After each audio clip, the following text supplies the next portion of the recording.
English translation 59th contact Monday 28th of June 1976, 16:14 hours. Sorry I am late. I just could not get away from the house.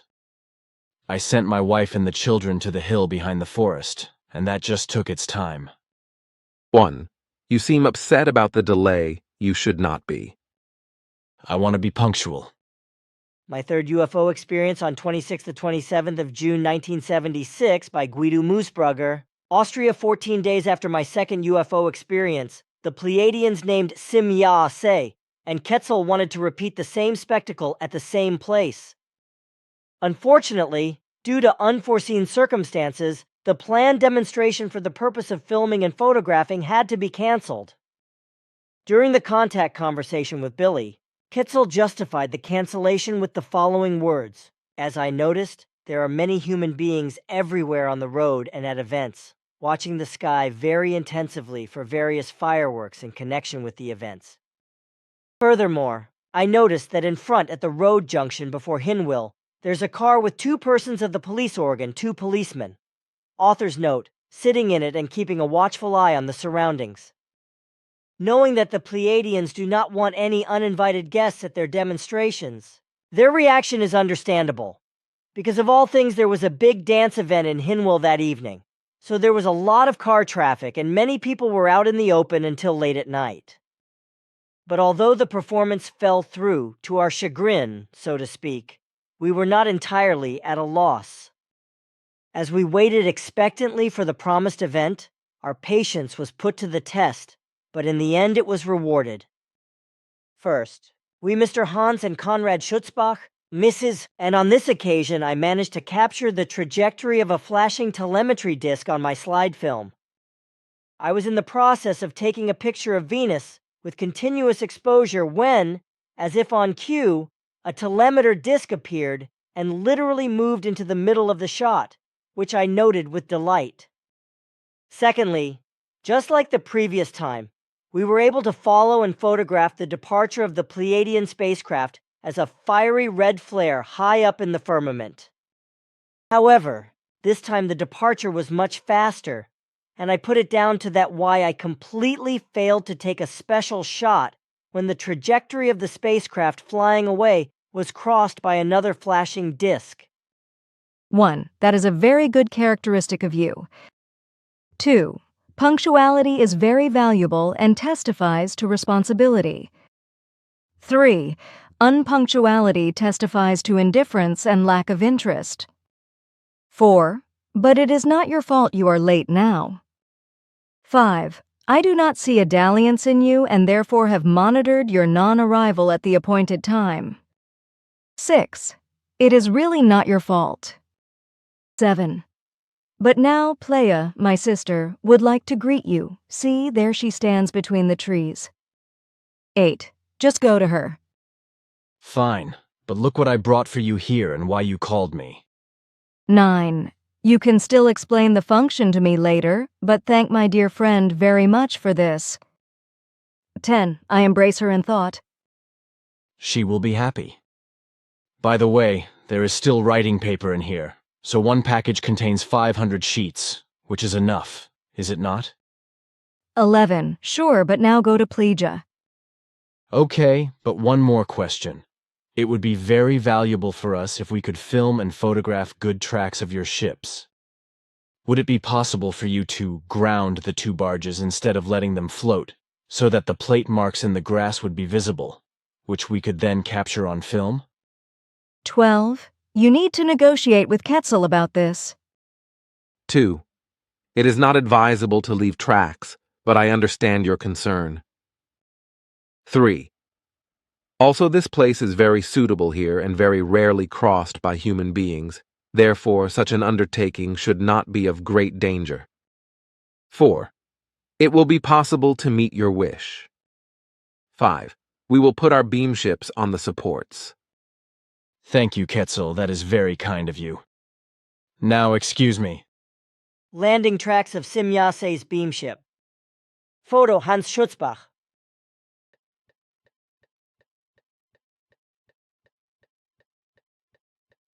Billy in the middle of the landing tracks of Sim-Ya-Se's beam ship. Photo, Hans Schutzbach.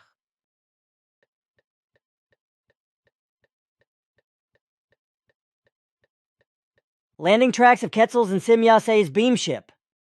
Photo, Hans Schutzbach.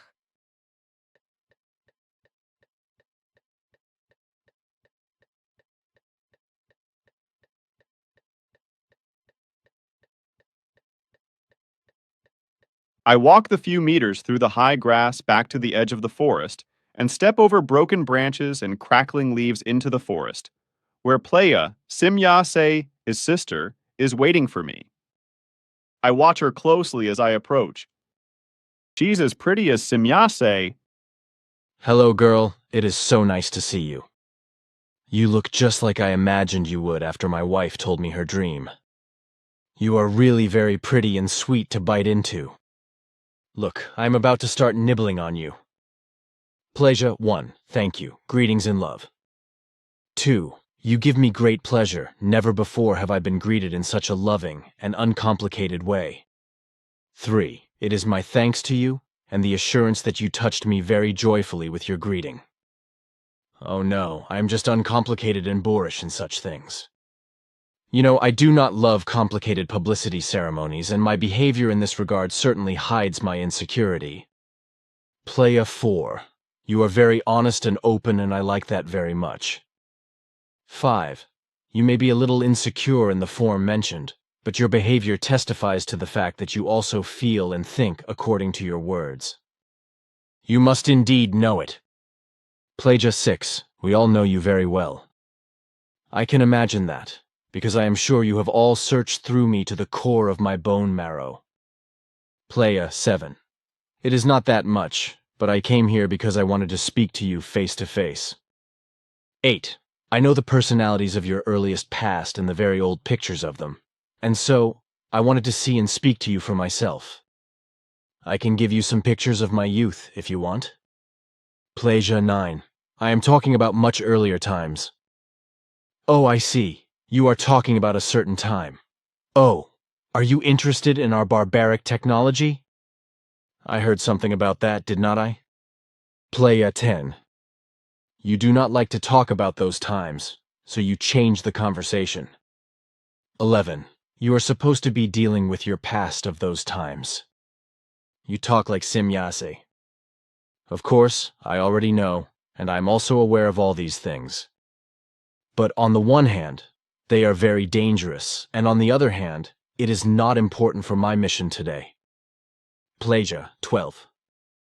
Which you are only right for the present time, for at a later date it will become significant. That may be, but time arrives, advice comes. You want to look at my barbaric vehicle now? It is over there by the trees. I would like to teach you how to drive. Ptaah, 13. Certainly. I am interested in that. 14. The devices are really barbaric, but I would like to try to operate and master them. All right, come on. We go across the clearing to my moped, which I then push onto the nearby forest road. For about 15 or 20 minutes, I then teach Ptaah how to drive the moped. After that, there will be a short conversation. What do you think of my means of transportation? Ptaah, 15. Operating and mastering this device is a rather barbaric adventure, but I find it very interesting. 16. May I use the machine for a slightly longer period of time? Of course. Do you want to go on a moped tour? Ptaah, 17.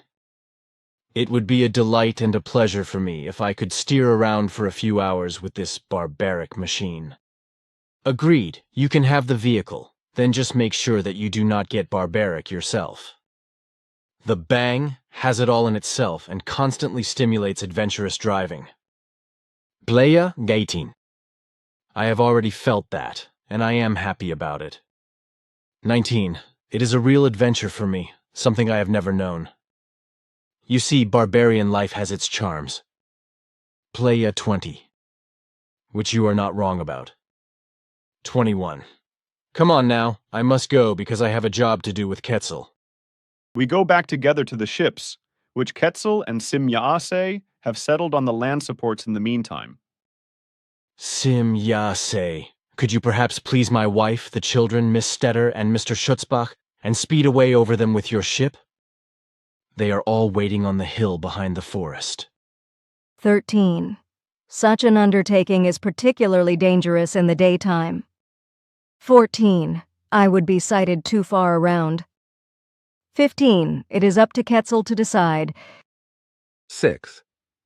I think it is better if Sim Yase stays invisible, but maybe there is something I can do. 7. I will monitor the environment and then make up my mind. 8. But it will be difficult to be able to see us because there are a lot of humans around. 9. Farewell now. Our work is calling us. Take care, everyone. Playa 22. See you soon, dear friend. 23. It was very joyful to be together. The pleasure is all mine. Farewell. 16. Then you can briefly explain the device you brought to me. Okay, come on then. The explanation takes only a few minutes. Then Sim Yase has understood everything. Then we split up, and she flies with her ship behind Quetzal, who had flown away only about 4 minutes earlier with his ship and Playa and disappeared behind the border shrubbery of the swamp forest clearing lying northwest in front of me. Schutzbach was able to see the ship clearly and distinctly, therefore it could also be photographed by Hans Schutzbach, but he lost his nerve and took only 2 very bad pictures. Quetzal's beam ship flying away after the contact with Billy. Arrow, photo, Hans Schutzbach.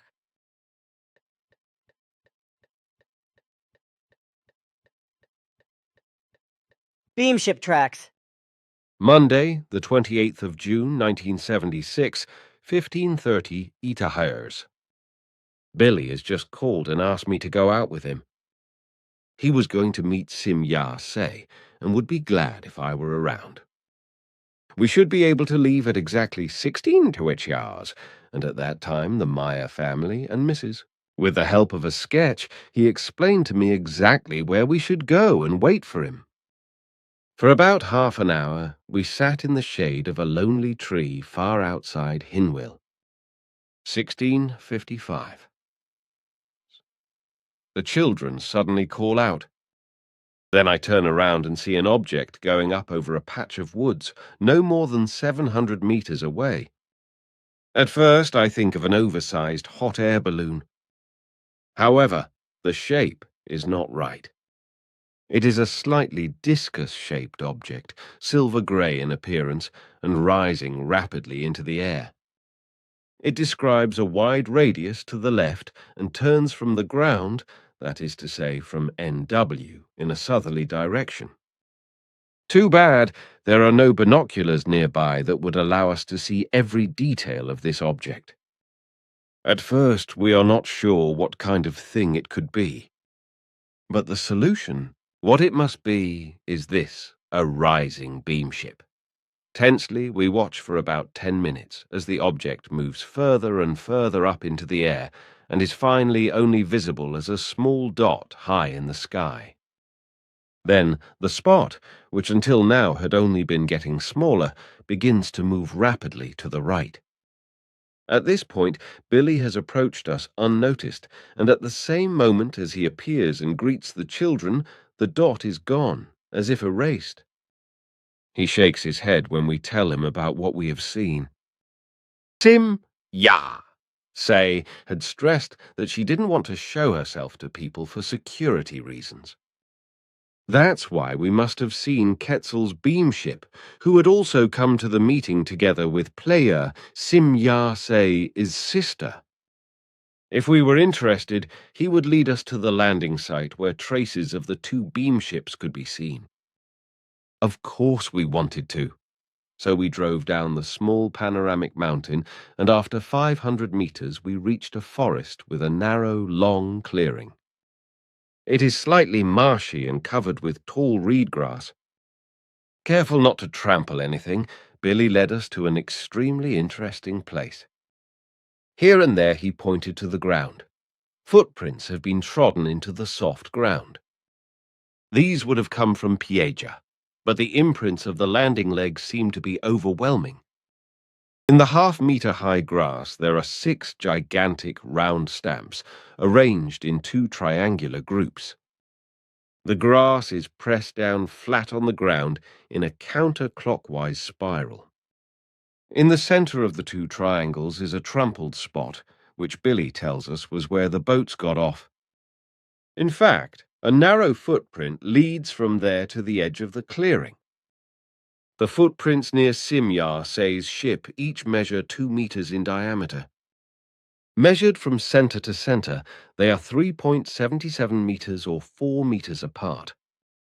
At the exit, a round spot of about 70 centimeters is trampled. In Quetzal's ship, the tracks are arranged in an equilateral triangle 7, with a distance of 3.45 meters from center to center. Here I measure exactly 1.82 m as the diameter of the round stamps.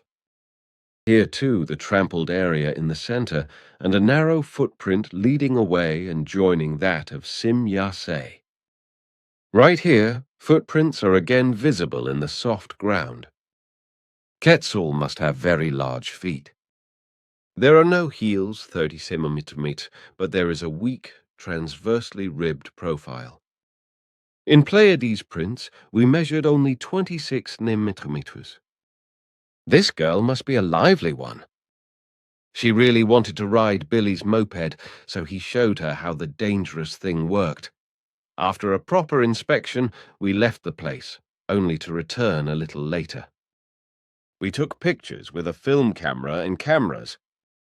For a better overview, we climbed up a beech tree, which obviously serves as a carrier of a lice culture for an extensive ant tribe, Hans Schutzbach.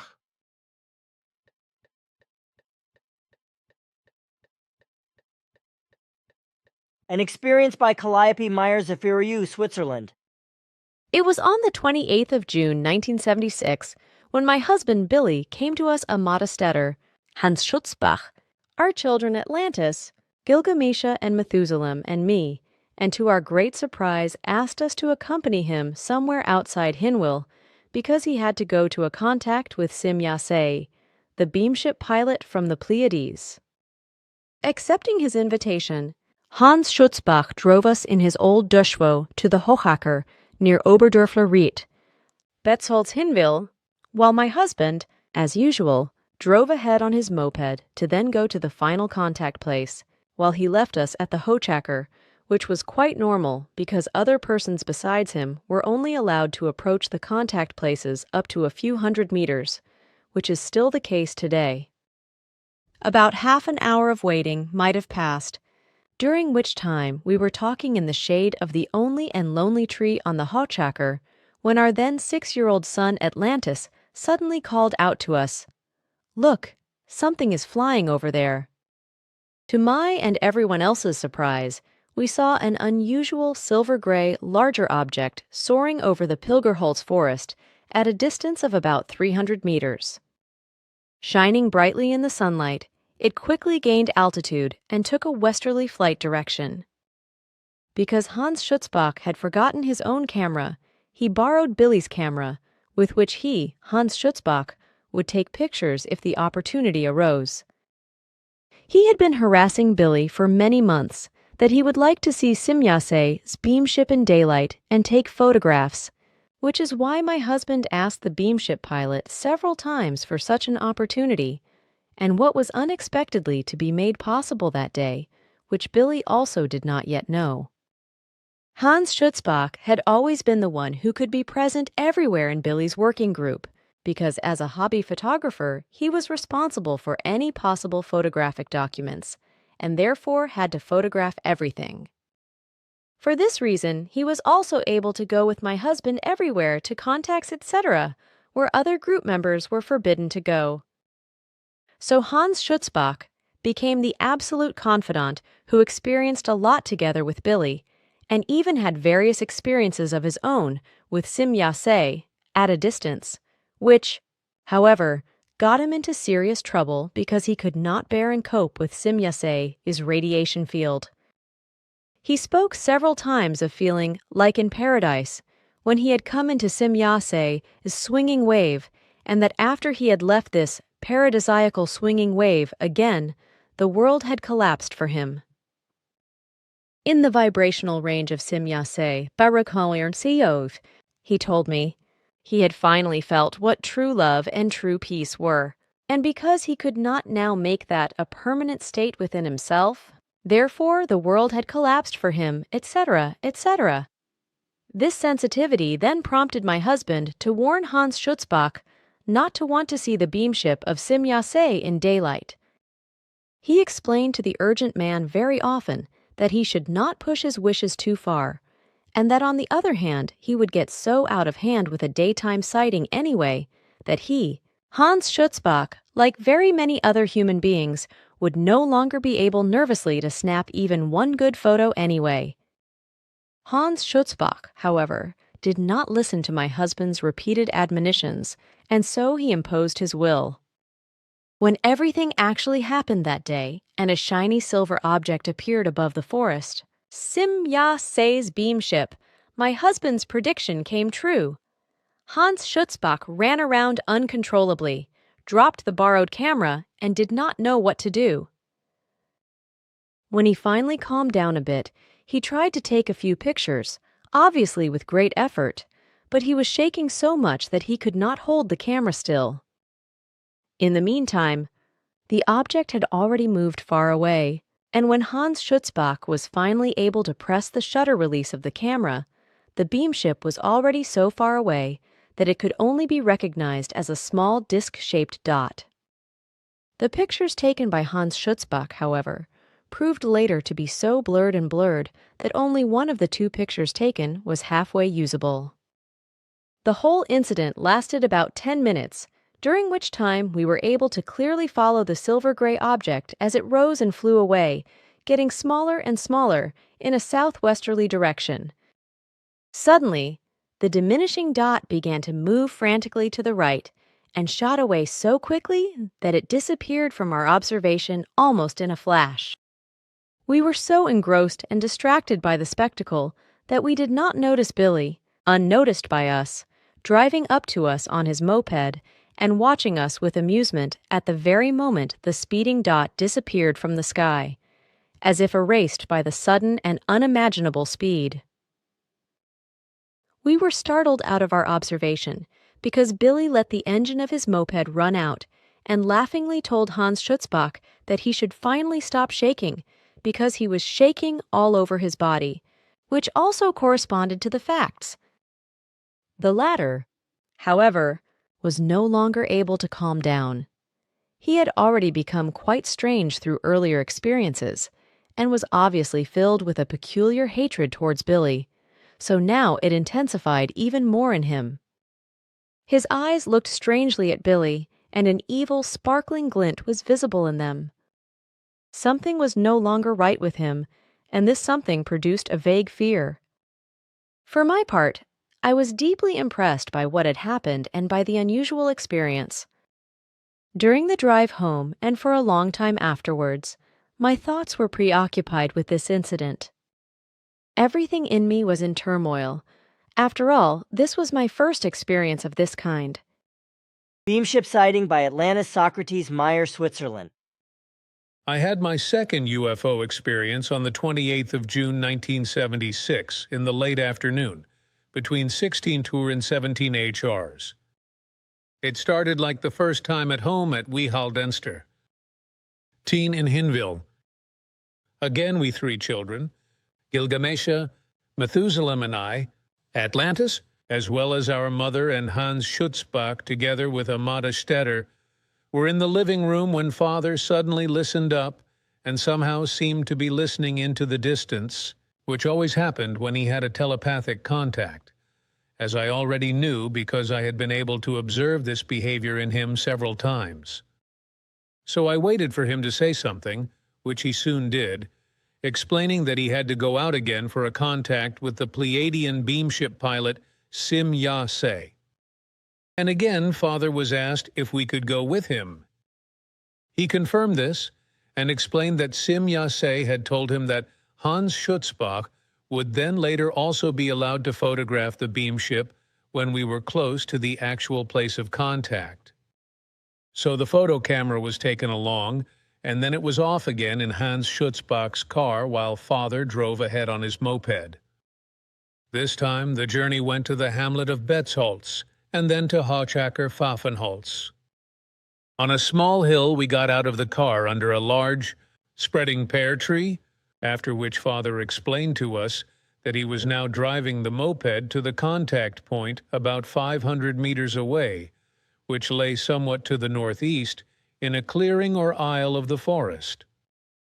With that, he drove off and we waited for things to happen. We waited for a long time, and of course, our excitement increased because none of us had yet had the pleasure of seeing a beam ship in daylight and at relatively close range. While waiting, Hans Schutzbach became more and more restless and nervous, and if I remember correctly, drops of sweat beaded on his forehead. Then finally the time had come. Slowly, two large, shiny silver discs in the shape of a disc rose above the trees of the Oberhofer Ried forest. Slightly larger than Hans Schutzbach's car, a Citroën 2CV 2 Chevaux, Duck. The two beam ships glittered in the sunlight, soon accelerating and flying towards Wetzikon north. The two objects quickly became smaller, then suddenly disappeared. The whole spectacle lasted about 3 minutes, as I remember Amata saying. As already explained, Hans Schutzbach was instructed to take some photos if Simya Se's beam ship was to be seen flying towards or away. However, the fact that there were then two of them was due to the fact that the spaceship commander Ketzel was also involved in this contact with my father. Well, Hans Schutzbach said at the time, when my father explained to him that he would have the opportunity to take photographs, that this was absolutely no problem for him. But when the two beam ships actually appeared over the forest, large and imposing, quickly gaining altitude and then suddenly moving rapidly away, he lost his nerve, danced around excitedly, and shouted several times, "At last I also see UFOs in the daytime. I can't believe it. I see them. I see them." His whole body shook and he dropped the camera on the floor. Moments later, still trembling, he lifted it from the ground and with great difficulty was able to take 2 more pictures of the two beam ships flying away, which he was only able to see through the leafy branches of the trees. When the film was developed, however, it turned out that one of the photos was absolutely unusable, while the second was blurred and shaky. Also, only one of the two beam ships was visible, and only in diffuse form. An experience by Methuselah Meyer, Switzerland. On Monday, the 28th of June, 1976, in the late afternoon, Hans Schutzbach drove with my mother Calliope, with my older siblings Gilgamesha and Atlantis, and with Amata Stetter, an older woman who was interested in father's contacts, to the Hochacker in the Oberdörfler Ried in the Betzelholz, near Hinwil. Father had driven ahead of us on his moped, and then had us wait a few hundred meters from the contact point. On this eventful day, he met Ketzel, Simyase, and their sister Plaja. My brother Atlantis, who was 6 years old at the time, was the first to spot a large silver-gray round object in the cloudless sky, rising above the forest at a distance of only about 300 meters. We were amazed when it quickly gained height and moved off in a westerly direction.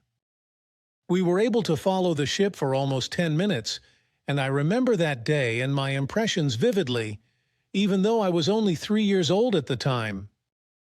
Hans Schutzbach had urged my father over and over again to get him permission to take photos of the beam ships during day sightings. However, my father had warned him against this and explained to him that he would not be able to take decent pictures at such a moment anyway because he would become far too nervous at the sight of a beam ship. In fact, it also happened exactly as father had predicted. When the ship was noticed by Atlantis, who immediately drew everyone's attention to it, Hans Schutzbach began to run around completely uncontrollably. And when he had finally caught himself enough for us to believe that he was finally ready to take pictures, his photo camera also fell out of his hand. Several times he reached in vain for the camera lying on the ground, which slipped from his clearly trembling hands each time, until he finally managed to take a single but hardly usable picture of the ship, which was already far away, and on which it only appeared as small as the head of a pin. Pinhead. What a pity that his emotionally charged and uncool reaction wasted such a rare opportunity. Many human beings think that aliens should land in public, but they reject this as too dangerous. Having witnessed as a 3-year-old how a man can go berserk when he actually gets to see a beamship, even though he knows about aliens and UFOs, I fear the reactions of the public just as much as the Pleiadians. Unfortunately, the human beings of our planet are not ready for such contact at the moment. This will only be the case when we Earthlings learn to accept the foreign and to meet it in peace and harmony, which, it seems to me, may still take some time.